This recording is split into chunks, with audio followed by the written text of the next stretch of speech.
Hi, this is Corey Johnston, and today's lesson is going to take place in the 40th chapter in the book of Genesis. The story of Joseph begins in the 37th chapter. Therein we meet a 17-year-old Joseph who is beloved by his father and detested by his brothers. He is detested by his brothers precisely because he is so beloved by his father, who signals his affection for him by providing him with an expensive robe, and he's also a tattletale. But the straw which breaks the camel's back in Joseph's brothers' relations with him is this dream he has of sheaves of grain. His remains erect and the others fall down. He interprets this as his brothers and his fathers bowing down before him. This is the plan of providence all along, but Joseph's brothers have other plans. They conspire to kill him, but it is through the intervention of Reuben, the elder born, that his life is spared, and is at the suggestion of Judah, whose escapades form the 38th chapter, that he is sold into slavery by Ishmaelite slave traders walking by. The story of Joseph picks up in the 39th chapter, and he's sold by Potiphar, an officer of Pharaoh, captain of the guard, a man of some significance and a man of some influence. And even when Joseph is brought to the lowest, he always gravitates to the top. Wherever he is a winning personality. People like him and they trust him. And it came to be that Yahweh was with Joseph, and he became a prosperous man, and was in the house of his master the Egyptian. And his master saw that Yahweh was with him, and that Yahweh made all he did to prosper in his hands. So Joseph found grace in his eyes, and served him, and appointed him over his house, and gave into his hand all that he had. He was prospering inasmuch as it was possible for a slave to prosper. He was prospering in the sense that he was trusted. He was exalted in position above and beyond all the other slaves. He was the second, the underling, the loyal lieutenant, second in the house as the man of the house, other than the master himself. So as far as slaves could go, it didn't get much better than that, and the master recognized that the blessings were emitting through this man, and he prospered because of this man. And so Yahweh was with him. That made the difference. So whether you're in prison or find yourself enslaved or in any negative dilemma, if Yahweh is with you, then you can overcome. And it came to be from the time that he appointed him over his house, and that he had, Yahweh blessed the Egyptian's house for Joseph's sake. And the blessing of Yahweh was on all that he had in the house and in the field. So he blessed him for Joseph's sake. Joseph was the providential prize, and he was working on his behalf. He was bringing him through the ringer to prepare him and refine him for the day when the entire kingdom of Egypt and his brothers and his fathers would bow before him.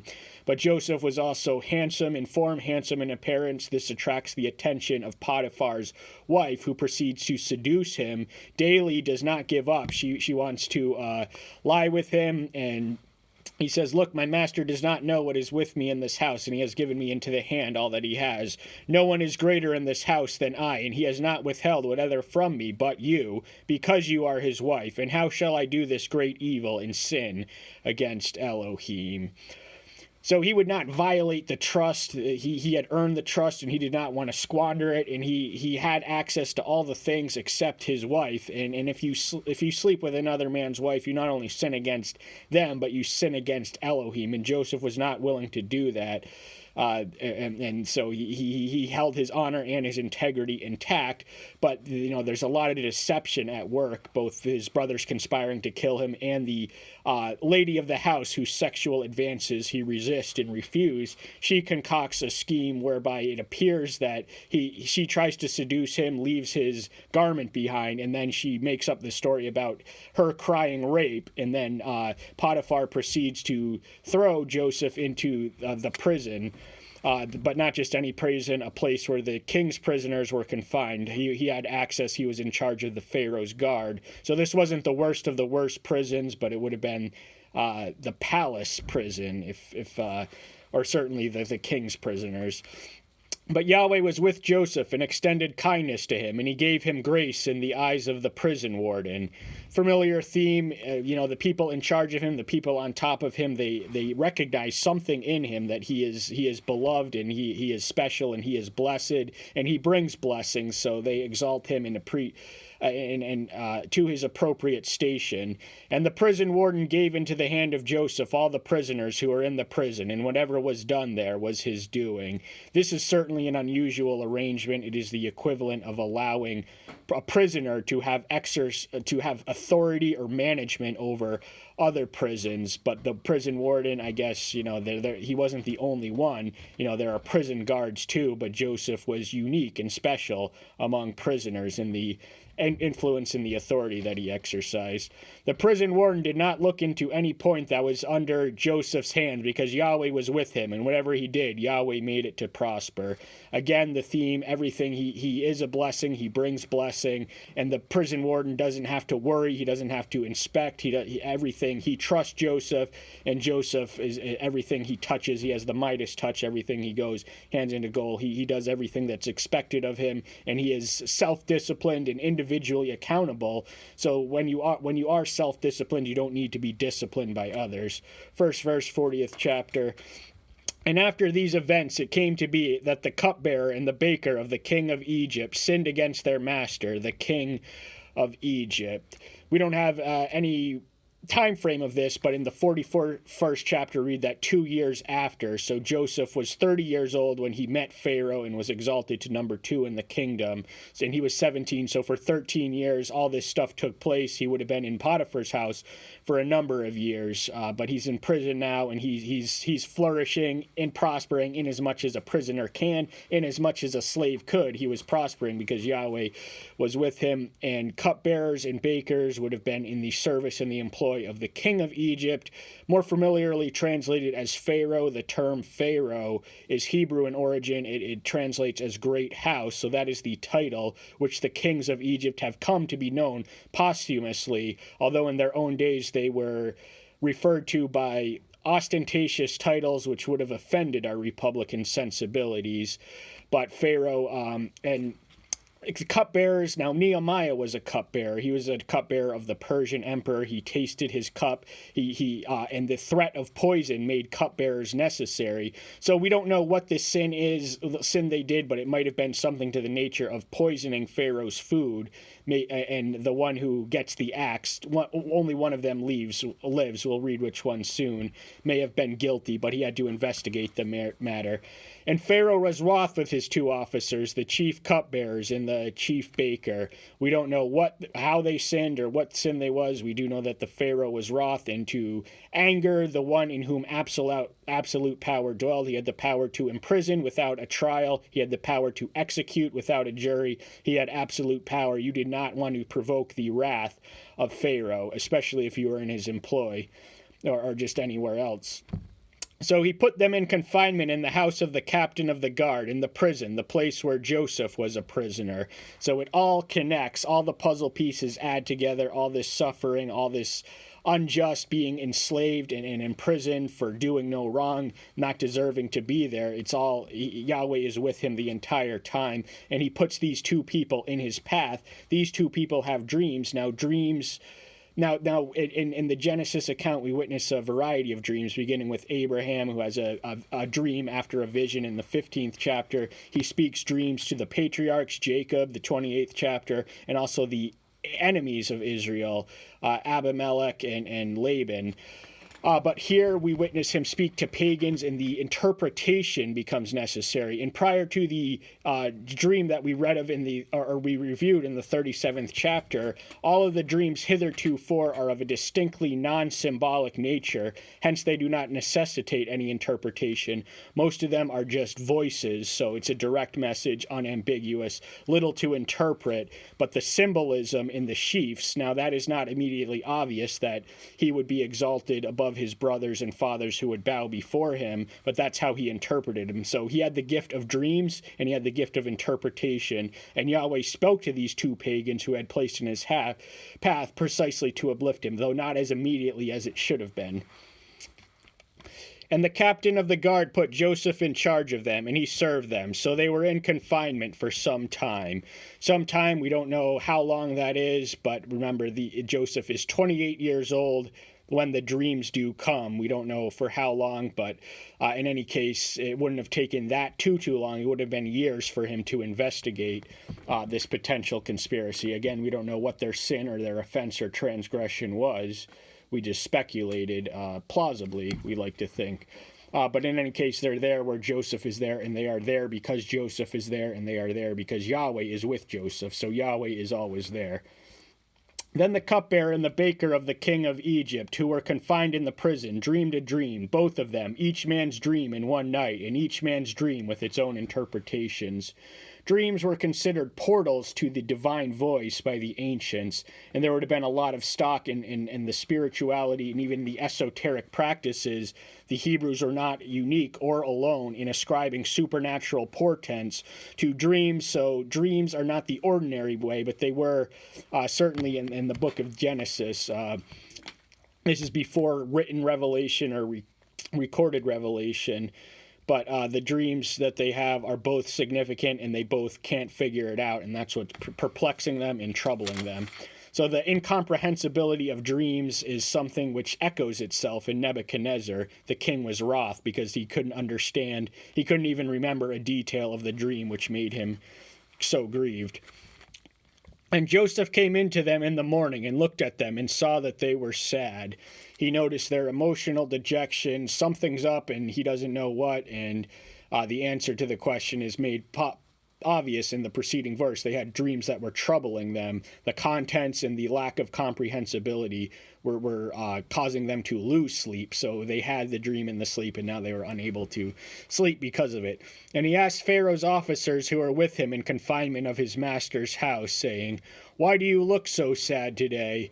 So the observation prompts a question. He sees that they're sad and he wants to know why they are so sad. And there's 1,000,001 reasons, but the reason that they are is pinpointed in providence for the plan that Yahweh is working in and through Joseph. And they said to him, "We have dreamed a dream, and there is no one to interpret it." And Joseph said to them, "Do not interpretations belong to Elohim? Relate them to me, please." So the ability to interpret dreams, oftentimes we find kings unable to, not only in the Bible, but in the ancient world, they ascribe supernatural significance to some of their dreams. So they would have commonly employed dream interpreters. And I guess apart from the Hebrew people who had Elohim, who could discern the true, they just had to come up with something convincing in order to keep their credibility. But the difference now, Elohim, he knows the dreams, so having him in your corner makes the interpretations known thoroughly. So Joseph gives credit where credit is due. He gives the due deference to the author of dreams and the interpretations of them. And Daniel says much the same thing in one of his events. So the chief cupbearer related his dream to Joseph and said to him, "See, in my dream a vine was before me, and in the vine were 3 branches, and it was as though it budded. Its blossom was shot forth, and its clusters brought forth grapes." First thing we notice is that, one of the main things we notice is that there is 3. There is significance in the number 3. We're going to learn that eventually. But the vine and it's budding, so they are healthy. So this is a positive portend, because it would have been worse off if they were sickly. So that augurs well for him. "And the Pharaoh's cup was in my hand, so I took the grapes and pressed them into Pharaoh's cup and placed them in the Pharaoh's hand. And Joseph said to him, 'This is the interpretation of it.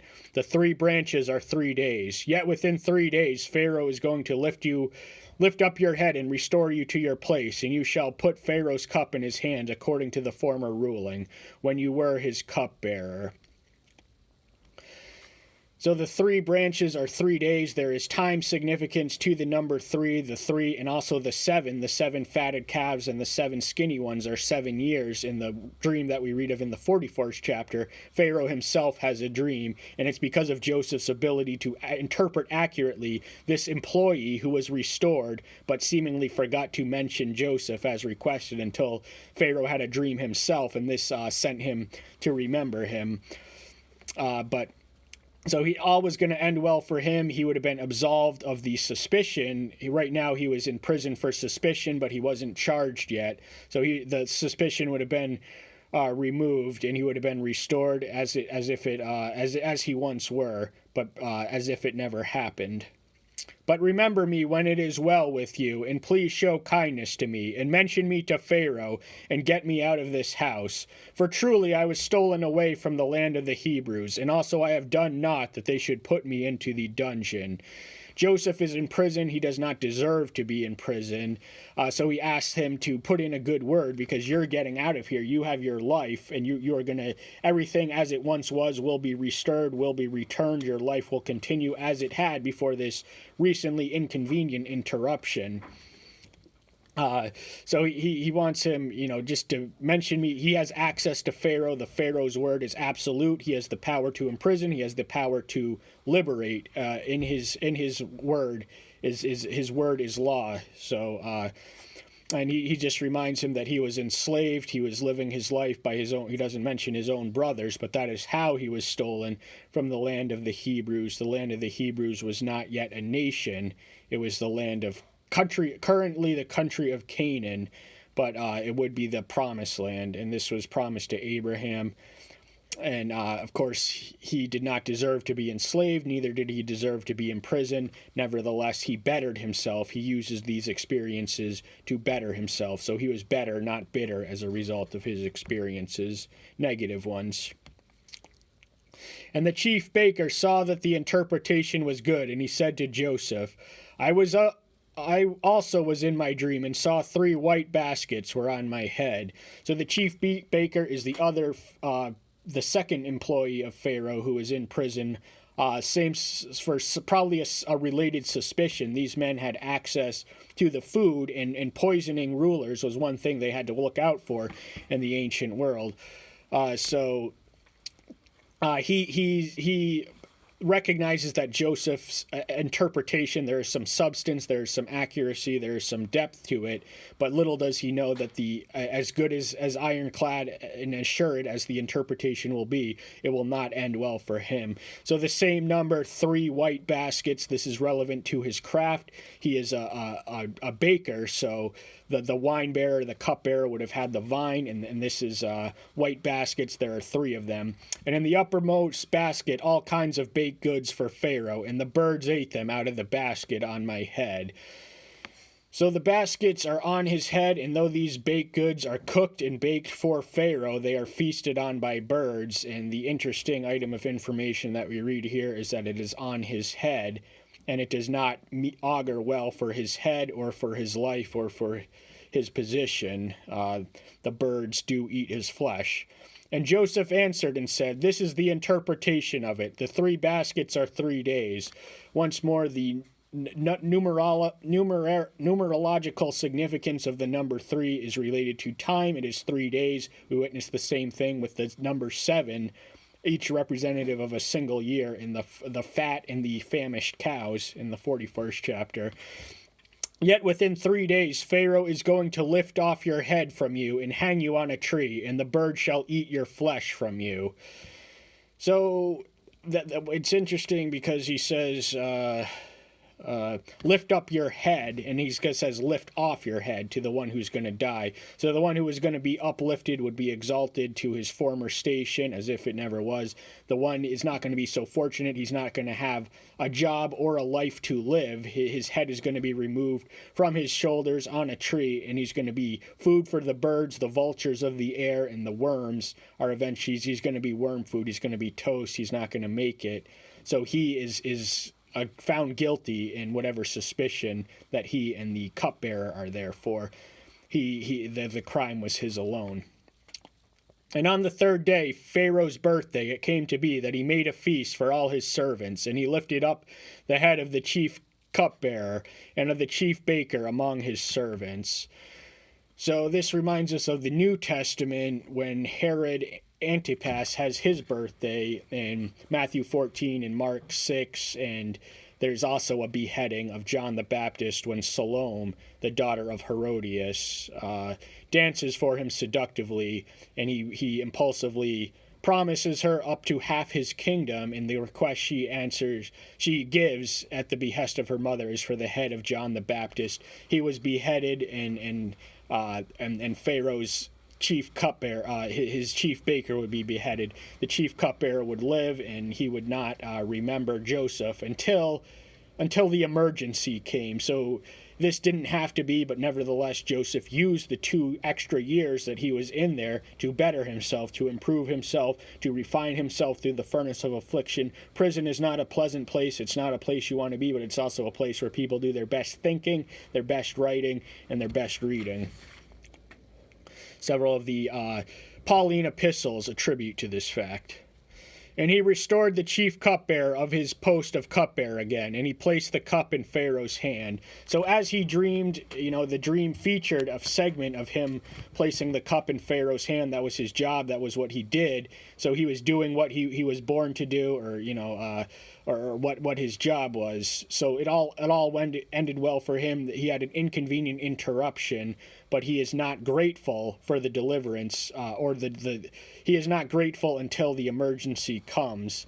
But he hanged the chief baker as Joseph had interpreted them. To the T, exactly his interpretation is confirmed. The validity, the accuracy, the legitimacy of his interpretative abilities are established. And what does that mean? That also means that his brothers and his fathers will one day bow before him. And this was necessary because he proved his dream interpretation abilities convincingly and sufficiently to the cupbearer, who 2 years later brought him to Pharaoh. And that is when Joseph becomes the Abrahamic promise of being a blessing to all the nations.